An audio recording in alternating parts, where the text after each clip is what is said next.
everybody on the same page and doing their fair share of work to stay away, but you're not always going to get that because guys know that if they take a pull and they're not the fastest sprinter, they're basically just dragging other guys to the line with them who could beat them for the stage win, so they don't want to help. That's right, and so the way it all works out is you have to pick your shots. 85K an hour. Just a moment ago, 53 miles an hour on just a small descent. It's always just the calculus of how much are you willing to risk losing. Because you know if you don't work, there's a chance you're going to get caught by the breakaway and you have no shot to win.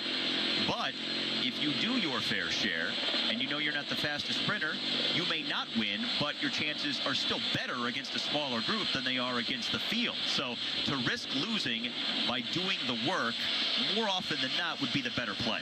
Well, and it often comes down to, Steve, the play of...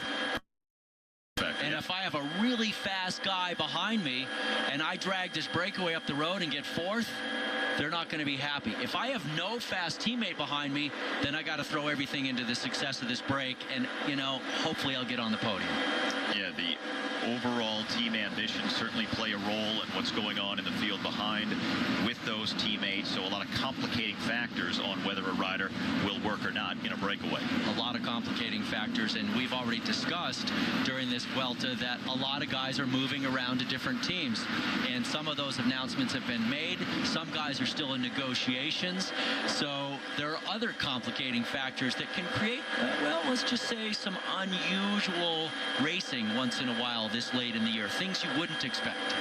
And they're not going anywhere right now. The gap is right at 17 seconds. It's been up to 20, hovering around 19. So they're not adding to their margin right now with 20K still left to go. And remember the uphill at the finish. They will turn left at 5 kilometers to go. And then the final 2K will average 3.5%. Left-hand turn at 200 meters before the line. So kind of a long, slow drag up to the finish today in Finisterre.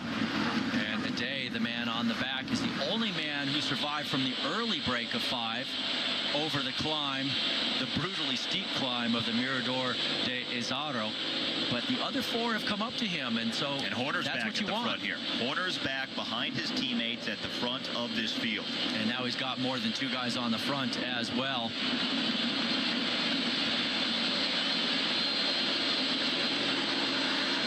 To be really careful right now, Steve. They cannot completely blow themselves out because they have to control Valverde at the end of this race in particular, because Valverde is not very far down in the GC, and he's got that great finishing kick. 24 seconds behind Horner as the day started.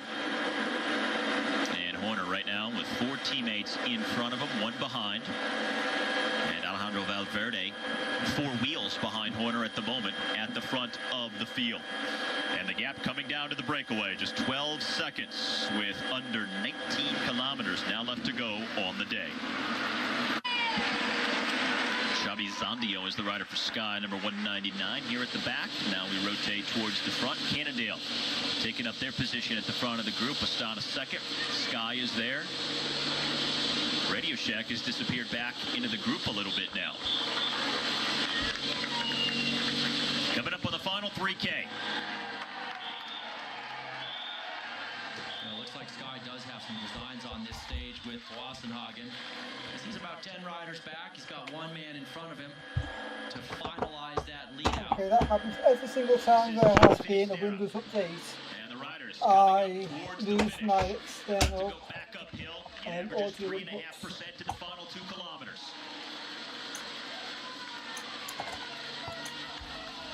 So I've been chatting away on the previous race and on this ride. And of course nothing was going through because the microphones were not connected. Of the former race leaders, Vincenzo Nibali and Yanni Brajkovic, the team with the most riders up at the front right now. And Steve, they're just about to start that uphill drag to the line. Okay, so we see riders Anna, Will and steep, Emma. but it just takes a little bit of the edge They off, and should they're be starting ahead to gain because some they are altitude. my You gotta be big careful. riders. You gotta wait a little bit longer in these uphill So they're not sprints. allowed to Now go people are behind looking me. around, waiting to see who's going to attack. You know know somebody's going to try to make a move, and look at the spectator sitting in the gutter there trying to get out of the way. That's not a good place to be if you're trying to get a photograph, I can tell you that much.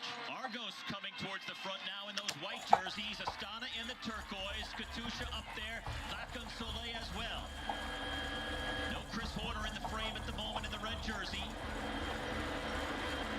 Danny Moreno is there in the polka dot jersey for Katusha.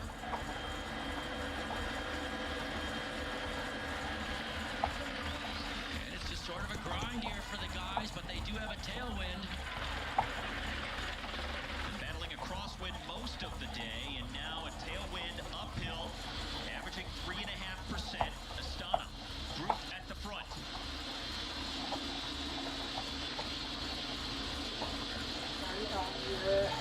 Well, Brajkovic just pulling off now. Volunteer Longo coming to the front to keep that pace high for Nibali, so Nibali doesn't get swarmed. And Danny Moreno sitting third wheel in the polka dot jersey after 4.5 hours. Looks like Wout Poels, maybe Westra as well there for Lacan Soleil riding near the front. Kaharu Allrider trying to make his way up. BMC is not too far away. Cannondale still has a rider. And Movistar with a man about 4 or 5 wheels back. Very tricky finale here to control for these guys with this uphill. Guys, they tend to run out of a little bit of gas in the lead out, and then you get swarmed from behind, and everybody loses control. Long drag in the final 2K up to the finish. There's Horner in the red jersey, right-hand side of the screen in the middle of the pack. Right about there. Kilometer and a half to go. Tiralongo at the very front. A few Skyriders are there. Sergio A now is one of them. So what's Hagen, happened I now see him on the right side is of they our cross onto the screen, blue. but he's still pretty far back. But now I'll there's get a still lot far of time ahead, to still move up. and Johnny I'll have no Hairsman is there adjusting for Omega Pharma Quick for the Step. It looks sprint at like the on end. the left-hand side of the road. Nicholas Roach is there in the green points jersey, about 5 wheels back it looks like. Juan Antonio Flecha now making a charge. He's going to the front. Our first attack on the final climb, just outside of 1K from the finish. Flecha, the aggressor in other stages, back on the attack here today. The first Argentinian to ever win a stage at the Tour de France. Launched a move yesterday. He's on the attack again today at the end of stage number 4. And that is Jose Herrada for Movistar in the dark blue with Danny Moreno of Katusha right behind him. Hagen still up there toward the front, 6 wheels back, biding his time for Sky in the black and blue. Now they're looking around now, waiting to see who's going to lead the chase. That's what happens. Now Moreno opening it up. Moreno second to Flecha, who's trying to hang on, but he won't do it. Moreno comes up to him. Danny Moreno in the polka dot jersey, the teammate of Joaquin Rodriguez, blows by Flecha. Moreno absolutely on fire. I don't think they have any time to catch up. This man has got a stage win in mind. What an acceleration by Danny Moreno. And that's Cancellara leading the charge. Trying to reel it back in at the corner with 200 meters to go, but Danny Moreno has a little bit of a gap. Can he hang on? Danny Moreno coming up, final 50. Okay, I missed that sprint. Cancellara trying to drag it back. So Danny Moreno, wearing that King of the Mountains jersey, is going to hang on for the stage win in the 4th day of the Vuelta.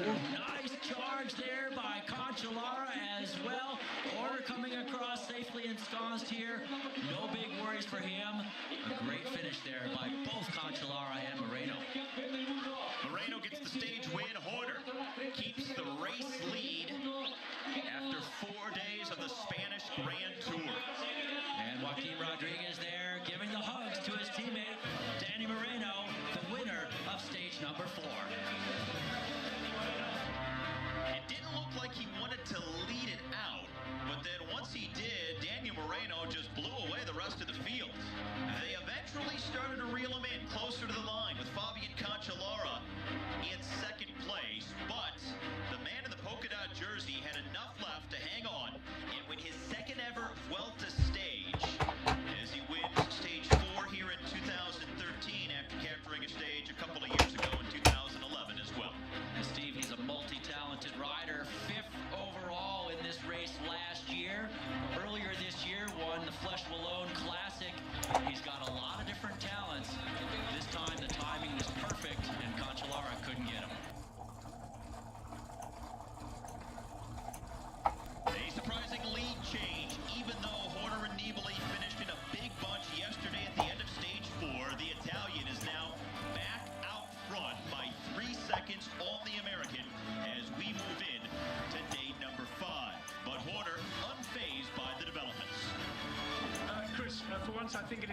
true to say that losing the red jersey is the end of the world today? Is the end of the world? That's where we are. I don't know about the end of the world. For me personally, it's not a bad thing to lose a jersey. We're talking a few seconds, and so it's actually better for me now.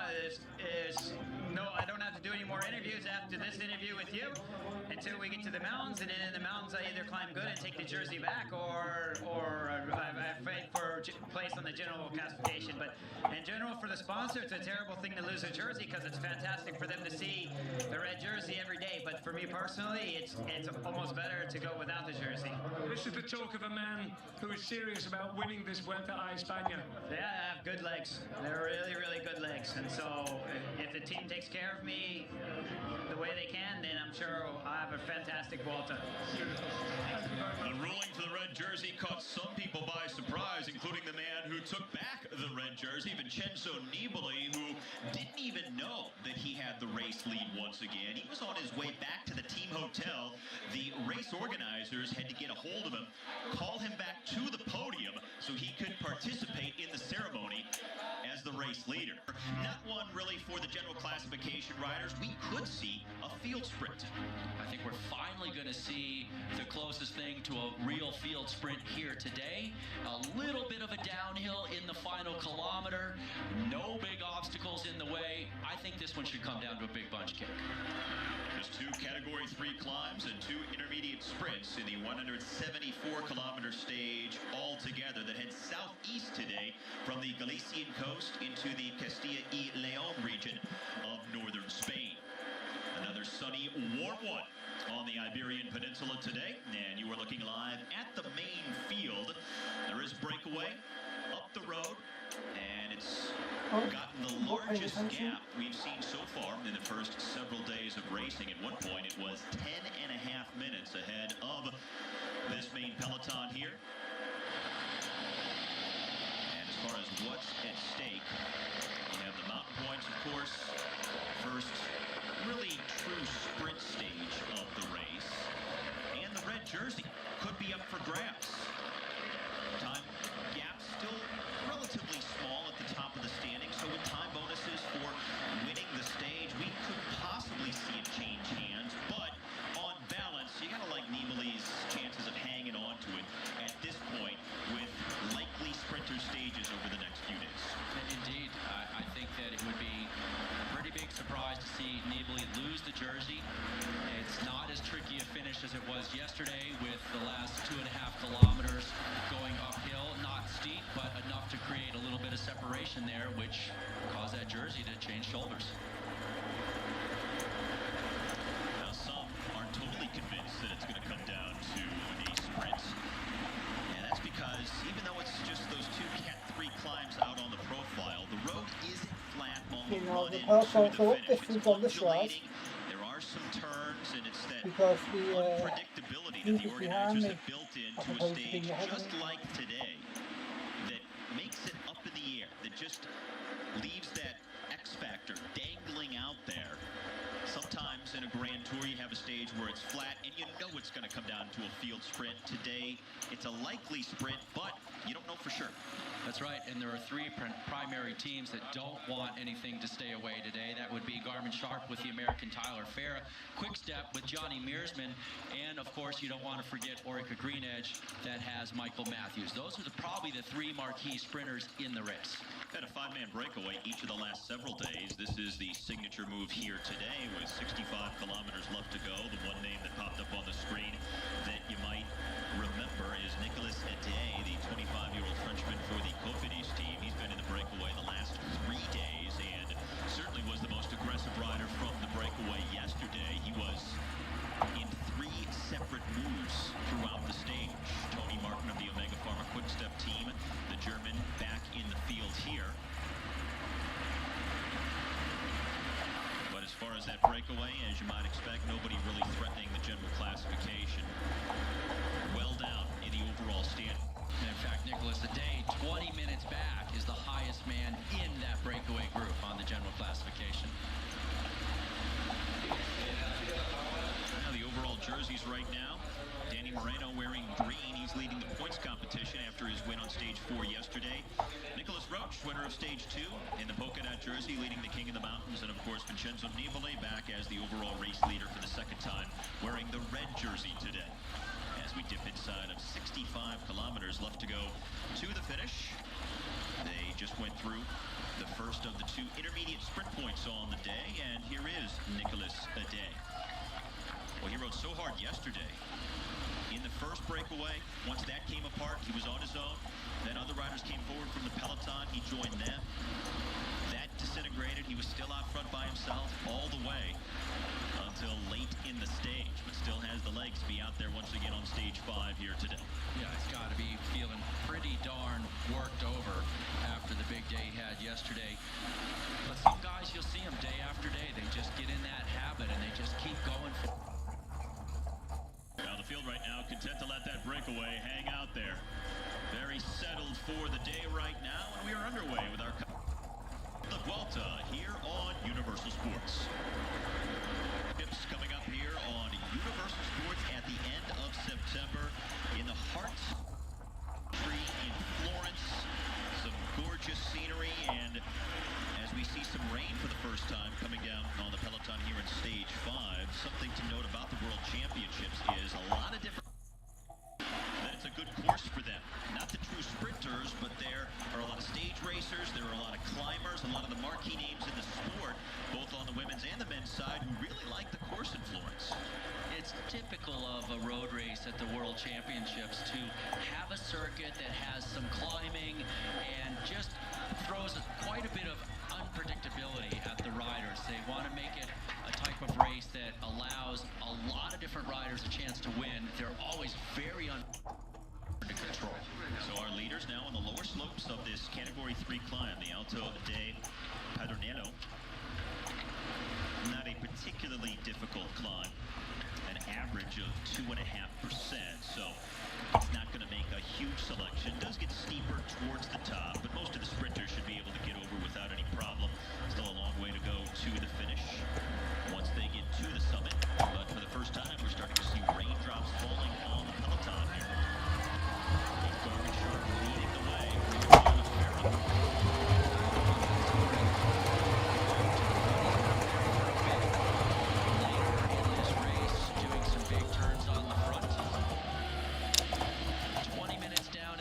Classification, he sits, but that's not what he's here for.